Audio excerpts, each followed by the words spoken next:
Assalamualaikum warahmatullahi wabarakatuh. Perkenalkan, nama saya Fanya Katarisa dari semester 2C. Di sini saya akan mereview materi pertemuan ke-11 yang disampaikan oleh Ibu Profesor Dr. Haji Nurene SHMH beserta asisten dosennya Dr. Muhammad Rendi Ardiyandi SHMH, membahas tentang perbandingan teori-teori sebab akibat, teori conditio sine qua non. Contoh kasusnya itu ada seseorang yang bernama Budi berniat jahat untuk membunuh temannya dengan menggunakan senjata ke arah dadanya. Namun, tembakan tersebut tidak membuat Rudi mati karena panik. Saat Budi menuju rumah sakit, ia bertemu Cici yang sama-sama mempunyai dendam dan berencana untuk sama-sama membunuh Rudi. Cici melakukan dorongan kepada Rudi keselokan, namun dalam keadaan naas Rudi dibawa ke rumah sakit. Lalu Rudi ditangani oleh seorang dokter yang bernama Dr. Doni. Dr. Doni memberi obat padahal masih terdapat sisa infeksi dalam lukanya. Karena hal tersebut memperburuk keadaan Rudi dinyatakan meninggal dunia. Kemudian dalam kasus tersebut yang dinyatakan bersalah atau diminta pertanggungjawaban bukan hanya Dr. Doni sebagai seseorang yang terakhir bertemu Rudi, tetapi keseluruhan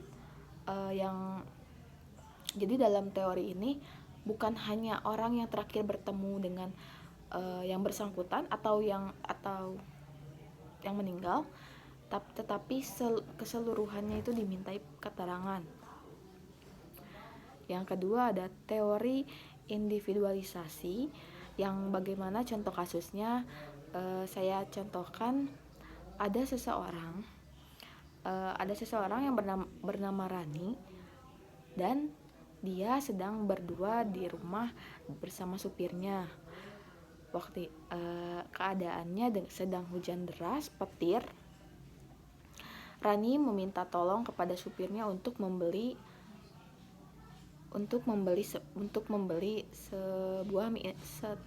satu buah mie instan ke warung. Karena sedang hujan,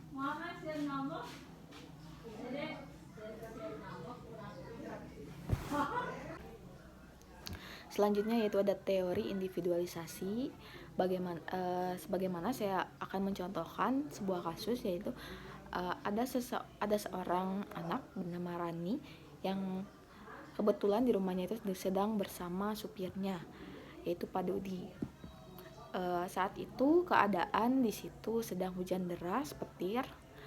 Nah, Rani meminta tolong kepada supirnya Pak Dodi untuk membeli mie instan di warung karena persediaan di rumahnya kosong atau habis. Dalam keadaan hujan deras, petir yang menggelegar-gelegar, Pak Dodi hendak membeli mie instan. Menggunakan payung keluarnya. Lalu ketika Pak Dodi hendak membeli mie instan, Pak Dodi tersambar petir yang mengakibatkan Pak Dodi meninggal dunia. Dalam kasus ini yang bisa dikupas oleh teori individualisasi, bahwasanya dalam kasus ini mungkin yang bisa dinyatakan bersalah atau yang mengakibatkan Pak Dodi meninggal adalah petir, tapi dengan akal sehat tidak masuk akal. Jadi dalam teori individualisasi menyatakan bahwa